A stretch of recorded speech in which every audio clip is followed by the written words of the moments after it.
अय्युहल्लज़ीना आमनू सल्लु अलैहि वसल्लिमू तस्लीमा। अल्लाहुम्मा सल्लि अला सय्यिदिना व मौलाना मुहम्मद व बारिक वसल्लिम।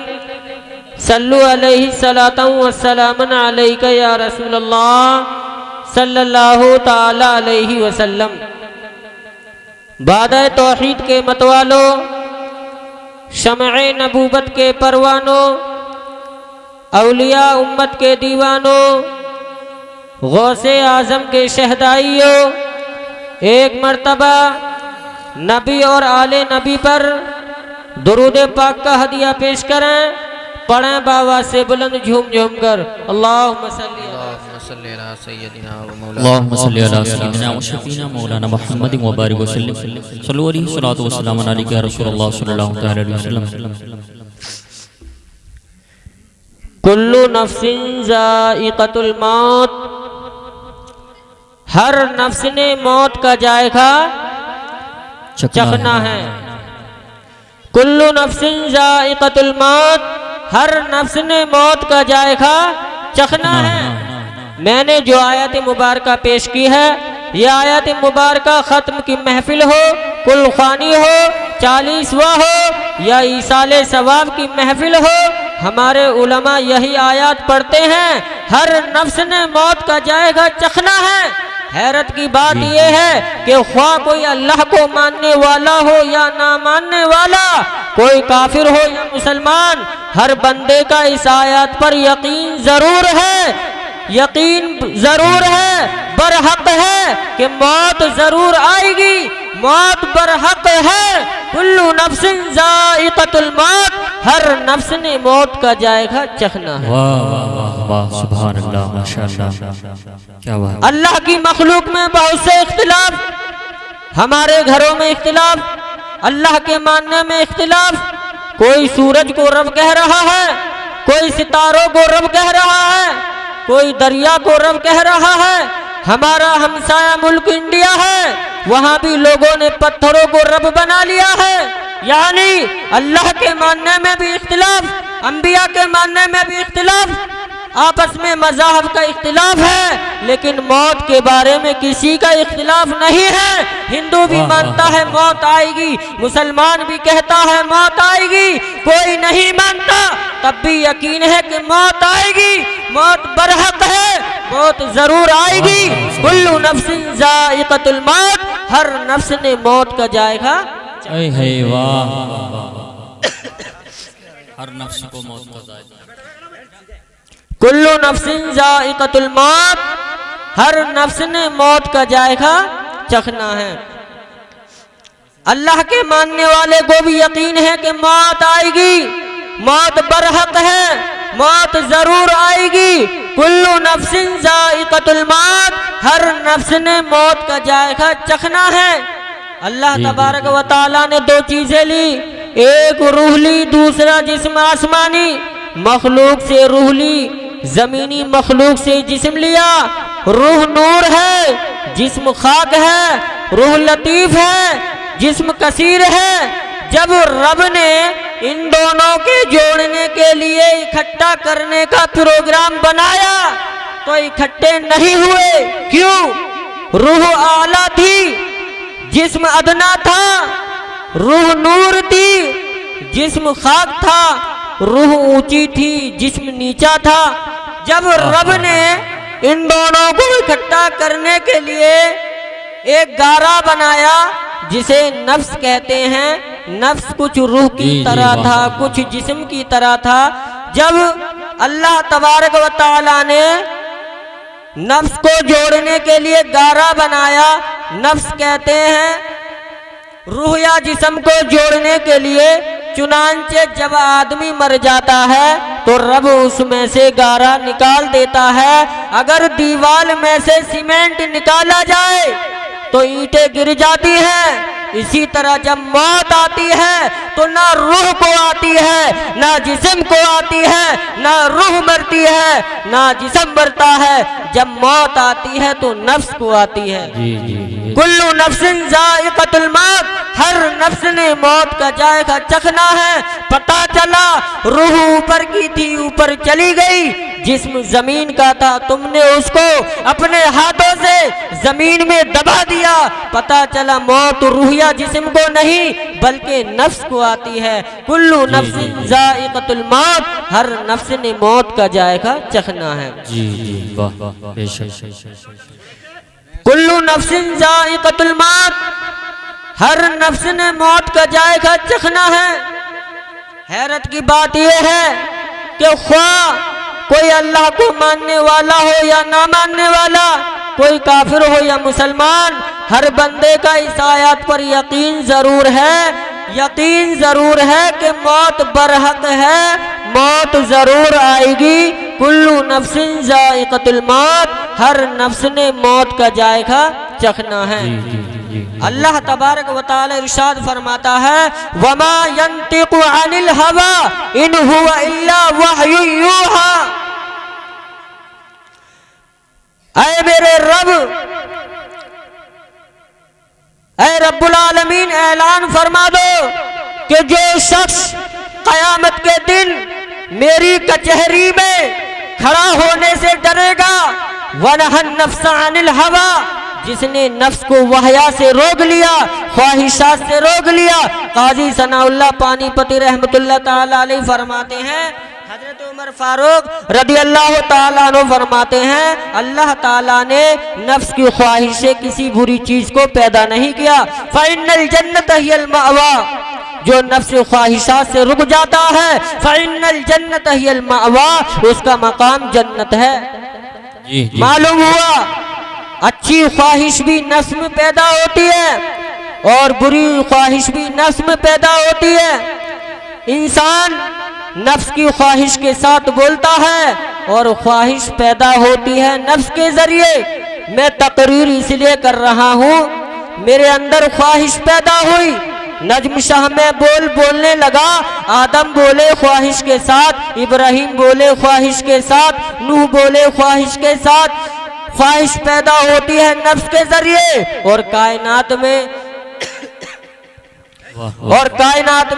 अल्लाह तबारक व तआला इरशाद फरमाता है, इन हुआ इल्ला वही यूहा, मेरी मखलूक अपनी नफ्स की ख्वाहिश के साथ बोलती है। अल्लाह फरमाता है हर इंसान अपनी नफ्स की ख्वाहिश के साथ बोलता है, लेकिन मेरा हबीब अपनी ख्वाहिश के साथ नहीं बोलता। वमा यंतिकु अनिल हवा इन हुआ इल्ला वहयु यूहा, मेरा महबूब वही के साथ बोलता है। रब्बुल आलमीन ने ऐलान फरमाया, ऐ मेरे रब, ऐ मेरे रब, हर इंसान अपनी ख्वाहिश के साथ बोलता है, लेकिन तेरा महबूब अपनी ख्वाहिश के साथ क्यों नहीं बोलता?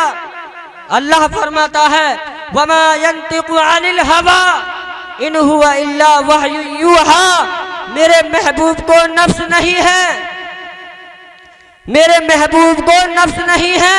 मेरा महबूब का बोलना मेरा बोलना, मेरा महबूब का सुनना मेरा सुनना। कुरान फरमाता है मेरा महबूब नफ्स की गिलाजत से पाक है, तो जब पाक है तो मदीने का ताजदार मरा नहीं, जिंदा है। ये तमहीद जुमले थे। अब मैं मौज़ा जरा आसान करके आपके सामने पेश करता हूँ। हुजूर सल्लल्लाहु ताला अलैहि वसल्लम इरशाद फरमाते हैं कि बनी इसराइल का एक गिरवाह कब्रिस्तान के पास से गुजरा। उन्होंने आपस में अल्लाह की बारगाह में दुआ की, या अल्लाह इन कब्र वालों में से एक कब्र वाले को जिंदा फरमा दे, ताकि हम उससे मौत के बारे में कुछ पूछें कि मौत का मामला कैसा होता है। जी जी वाह। जब उन्होंने अल्लाह की बारगाह में दुआ की, अल्लाह की बारगाह में सजदा किया, तो अल्लाह ने उनकी दुआ को कबूल फरमा लिया। जब अल्लाह की बारगाह में आबिद ने दुआ की, सजदा किया, तो अल्लाह ने उनकी दुआ को कबूल फरमा लिया और फरमाया मेरे आबिद ने मेरी बारगाह में दुआ की है, या अल्लाह इन कब्रिस्तान वालों में से एक कब्र वाले को जिंदा फरमा दे, ताकि हम उससे मौत के बारे में पूछें कि मौत का मामला कैसा होता है। जी जी वाह। एक बोसीदा सी कब्र से एक मुर्दा जिंदा हुआ। उस जिंदा होने वाले ने कहा, ऐ लोगों बताओ क्या पूछना चाहते हो? आबिद ने कहा, हमें मौत के बारे में कोई खबर दो। उस जिंदा होने वाले ने कहा, मुझे मरे हुए 90 साल हो चुके हैं और आज भी मैं मौत की सख्ती बर्दाश्त कर रहा हूं। अल्लाह। अज़ीज़ाने गिरामी, एक अल्लाह का नबी है, दुआ मांग रहा है। क़ाल रब्बिग़फ़िरली वहबली मुल्कन ला यंबग़ी लिअहदिन मिन बादी इन्नका अंतल वहाब। ऐ मेरे रब, मुझे बख्श दे और मुझे ऐसी सल्तनत अता कर कि मेरे बाद किसी को लायक न हो। बेशक तू ही है बड़ी देने वाला। अल्लाह की बारगाह में दुआ मांग रहा है, या अल्लाह मुझे ऐसी हुकूमत दे कि मेरे बाद किसी को लायक न हो। अल्लाह ने दुआ को कबूल फरमा लिया और फरमाया, मेरे सुलेमान, अगर तुमने ऐसी ही हुकूमत मांगी है तो हम तुम्हें ऐसी ही हुकूमत देते हैं। जिन्नातों के बादशाह भी तुम हो, हवा के बादशाह भी तुम हो, इंसानों के बादशाह भी तुम हो। रूए जमीन से लेकर शिर्क तक, शिर्क से गुरूब तक, गुरूब से शुमाल तक तेरी ही बादशाही है। जब बादशाही मिल गई तो हजरत सुलेमान अलैहिस्सलाम ने हजरत आसिफ बिन बुरखिया को मुखातिब करके फरमाया, आय आसिफ बिन बुरखिया, फरमाया नबी अल्लाह, फरमाया मेरे लिए एक शीशे का महल बनाओ। शीशे का महल बन गया। फरमाया 2 जिन बुलाओ। 2 जिन भी आ गए। फरमाया तुम इस महल के गेट पर खड़े हो जाओ और पहरा देना। आज मैंने अल्लाह की अता की हुई बादशाहत का नजारा करना है, लेकिन अकेले, लिहाजा मैं चाहता हूँ ऊपर कोई ना आए। आज मैंने अल्लाह की अता की हुई बादशाहत का नजारा करना है, लेकिन अकेले, लिहाजा मैं चाहता हूँ ऊपर ना कोई इंसान ऊपर आए, ना कोई जिन्नात ऊपर आए। उन्होंने कहा, ठीक है सरकार, हम अपने हथियार तलवारें लेकर यहाँ खड़े पहरा देते हैं, ऊपर कोई नहीं आएगा। जब हजरत सुलेमान अलैहिस्सलातु वस्सलाम अल्लाह की बादशाहत का नजारा करने लगे, नजारा करने के बाद अल्लाह की हम्द की वही आई। अल्लाह का नबी बहुत खुश हुआ। खुश होकर जीने के रास्ते से नीचे की तरफ तशरीफ लाने लगे। अल्लाह के महबूब की नजर, हजरत सुलेमान अलैहिस्सलाम की नजर नीचे पड़ी। देखा कि एक आदमी जीने के रास्ते से ऊपर की तरफ आ रहा है। अल्लाह के नबी के चेहरे अक़दस पर जलाल की सुर्खी आ गई। फरमाया, मैंने तो मना किया था, ये कौन है, ऊपर क्यों आ रहा है? मैंने तो मना किया था ऊपर कोई ना आए, ना जिन्नात ऊपर आए, न इंसान ऊपर आए। अरे ऊपर आने वाले, यही रुक जाओ, मैंने मना किया था ऊपर कोई ना आए। फिर ये कौन है ऊपर की तरफ आ रहा है? अल्लाह का नबी के चेहरे अक़दस पर जलाल की सुर्खी आ गई। फरमाया, खबरदार, खबरदार, यही रुक जाओ। मुसलसल वो रुका नहीं, ऊपर की तरफ चलता रहा, ऊपर की तरफ चलता रहा। अल्लाह के नबी ने फरमाया, किफिया रजुल अला मकामिक, ऐ ऊपर आने वाले वहीं रुक जाओ। मुसलसल वो रुका नहीं, ऊपर की तरफ चलता रहा। अल्लाह के नबी ने फरमाया, मैंने पहरेदार लगाए थे, मैंने पहरे पे जिन्नात लगाए थे। तो उस ऊपर आ जाने वाले ने कहा, ऐ सुलेमान, जब मैं जाना चाहूं मेरा रास्ता ना तलवारें रोक सकती हैं, जब मैं आना चाहूं मेरा रास्ता ना इंसान रोक सकते हैं, जब मैं आना चाहूं मेरा रास्ता ना हवा रोक सकती है। तो हज़रत सुलेमान अलैहिस्सलाम ने फरमाया, निअम या नबी अल्लाह, मैंने तुझे पहचान लिया है। मलकुल मौत ने फरमाया, ऐ अल्लाह के नबी, जब तुमने पहचान ही लिया है तो ये भी जानते होंगे मैं क्यों आता हूँ। अल्लाह के नबी ने फरमाया, अपनी जगह पर खड़े रहो, मैं वापस जाता हूँ, जाकर लेट जाता हूँ तो तू मेरी रूह कब्ज कर लेना। हजरत मलकुल मौत ने फरमाया, ऐ अल्लाह के नबी, नहीं नहीं नहीं, आपका एक पैर जीने पर है, दूसरा फिजा में है, आपका दूसरा पैर जीने पर नहीं आने देंगे। अल्लाह के नबी के चेहरे अक़दस पर जलाल की सुर्खी आ गई। फरमाया, खबरदार, तुम जानते नहीं मैं कौन हूँ, मैं रूए जमीन का का बादशाह हूँ, मैं खुद भी नबी हूँ, मैं अल्लाह का नबी हूँ। फरमाया तुम नहीं जानते शायद अलैहिस्सलाहु बिअहकमिल हाकिमीन, जिसने मुझे भेजा है वो हाकिमों का हाकिम है। हजरत सुलेमान अलैहिस्सलाम फरमाया अलैहिस्सलाहु बिअहकमिल हाकिमीन कि जिसने मुझे भेजा है वो हाकिमों का हाकिम है। हजरत सुलेमान अलैहिस्सलाम का एक पैर सीने पर है, दूसरा पैर फिजा में है। हजरत मलकुल मौत ने फरमाया आपका दूसरा पैर जीने पर नहीं आने देंगे, आपकी रूह कब्ज कर ली। एक काम किया कि जो आशा आपके पास था आपकी बगल में टेक लगा कर रख दी ताकि अल्लाह का नबी गिरे न। वाह वाह वाह, माशा